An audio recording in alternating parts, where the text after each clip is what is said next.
end behavior. All right, we're going to take a break from that for a second and talk about one more important thing when we're graphing, and that's the zeros and their multiplicity. Now, the zeros are the numbers that make the function equal 0, or the y value 0. So those are your x-intercepts, the places where it crosses the x-axis. We have something called multiplicity, and that's the number of times a 0 occurs. As you're solving for those zeros, sometimes you get the same answer twice. Okay, that would be multiplicity 2. If it only occurs once, that's multiplicity 1. Why is it important? Oh, it's so important when you're graphing because if the multiplicity is odd, if it happens an odd number of times, okay, then the graph will cross the x-axis at that point. On the other hand, if you have even multiplicity, and this will make more sense as we go along, the graph is just going to touch at that point and then go on its way. Okay, so that's why we care about multiplicity. It makes it easier for us to get a good picture of what the graph will look like without having to plug in 1,000 points. Okay? So let's do a couple of these. Let's find their zeros and their multiplicity. Now notice, as they will in your assignment, if they want the zeros, they have factored this out for us. Notice the parentheses, that's how we know it's been factored. Okay, and there's nothing added out on the end. They're all in parentheses. So to solve this, again, we'd set it equal to 0. And since it's already factored, then we just set each factor equal to 0 and solve it. So I get x is 3 is one of my zeros, x is -2 is my second 0, and x equals -1 is my third 0. Those are my zeros. That's where my x-intercepts will be. Now we need to know their multiplicity. To find that, you go back and you look for exponents. Notice this had an exponent of just 1, so it's multiplicity 1. My x plus 2 had a multiplicity of 2 because of the exponent of 2. And that x plus 1 factor had an exponent of 2, so it's also multiplicity 2. And again, the good thing that comes out of this is I'm able to tell at that point whether it will cross through the x-axis or just touch it there and go back the other direction. So at x equals 3, that's an odd number, so it will cross there. X equals -2, it's even multiplicity, so it will touch. And x equals -1, that had even multiplicity, so it will also just touch there. And we'll do some of these after we get this practiced up. Let's try the next one. Let's find the zeros. So again, you set the function equal to 0 and solve each of those factors. So I set m equal to 0, I set m plus 5 equal to 0, and m plus 2 equals to 0, and I solve each one. M equals 0 is solved. I get -5 for my second and -2 for my third. Now let's look for their multiplicity. The m on the front, there was just one of those. It didn't have an exponent, so it's multiplicity 1. Our m plus 5 had an exponent of 2, so it's multiplicity 2. And our m plus 2 had an exponent of 3, so it's multiplicity 3. If I were graphing this, odd multiplicities cross, even multiplicities touch. So I would cross at 0, I would touch at -5, and I would cross at -2 because it had multiplicity 3, which is an odd number. Excuse me. And let's do this last one. So again, we set equal to 0 to find our zeros and solve. So we set each factor. If it weren't factored, we'd have to factor it ourselves. So that's nice of them to do that for us. And we solve. So I get t is 1/3, and t equals -4 divided by 2 would be -2. There are my zeros. That's where my intercepts would be.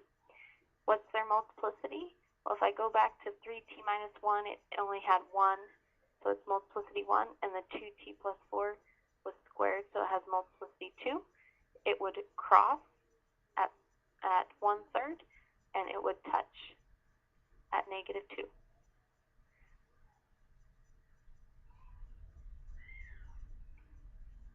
Alright, Let's try one more of those and maybe sketch up a graph of it so we can see why we need to know all of this stuff. All right, so let's find the zeros. So again, you set it equal to 0, set each factor equal to 0, and solve each one.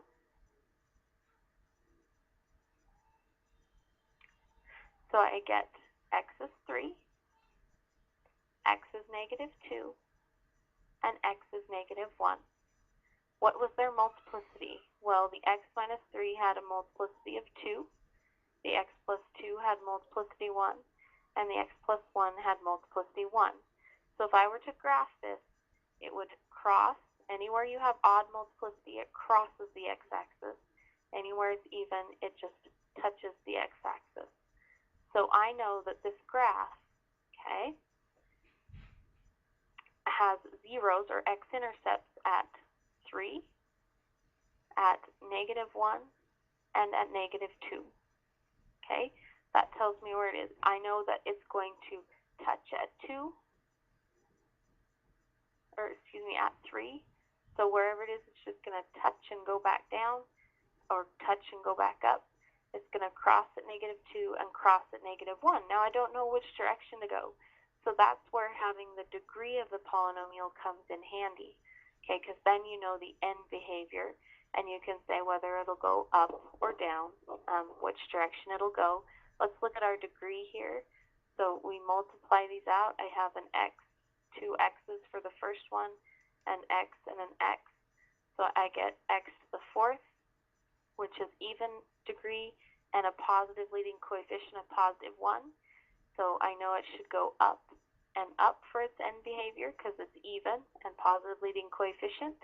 Okay, then as I go to graph this, I know it's supposed to cross at -2, cross at -1. Okay, so it's supposed to cross here, and then cross again, and then just touch on the 3 and go back up, and look, it fit my end behavior perfectly.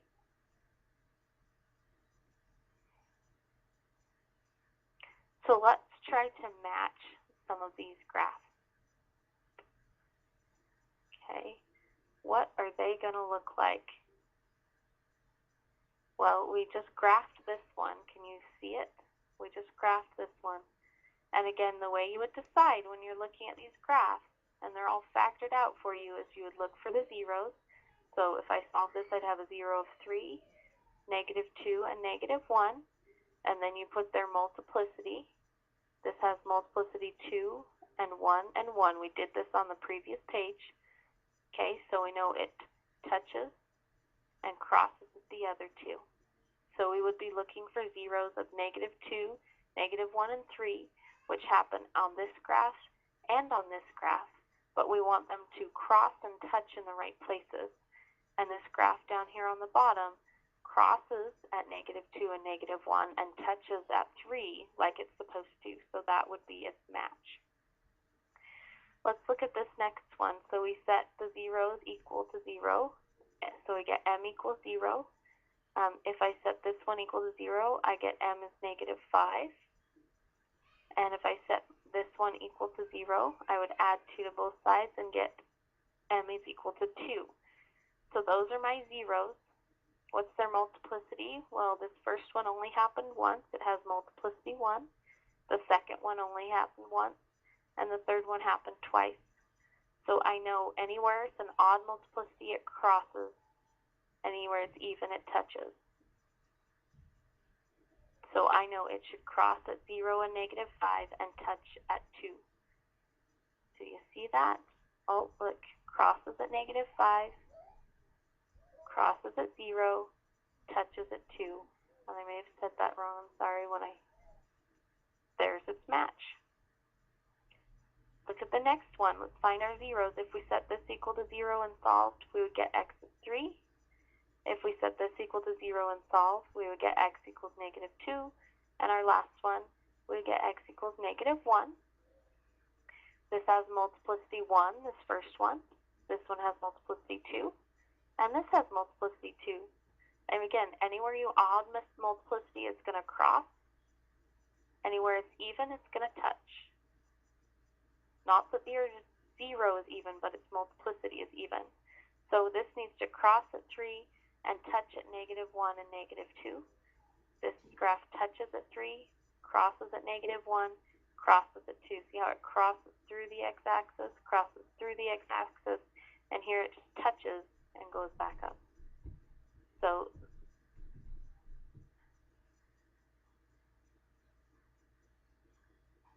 that was our first one.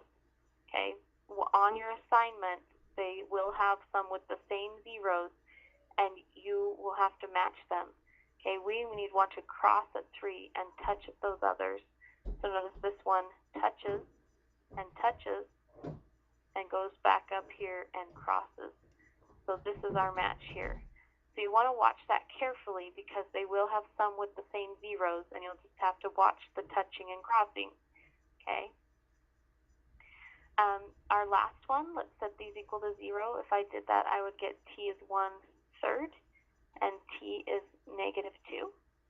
Multiplicity, the first one is multiplicity 1, and this other one has multiplicity 2. So it's going to cross here and touch here. Okay, so it's going to cross at 1 and touch at -2. Excuse me, cross at 1/3 and touch at -2. Notice it touches here at -2 on this graph and crosses at 1/3. So that's our match. Okay, so just watch those carefully.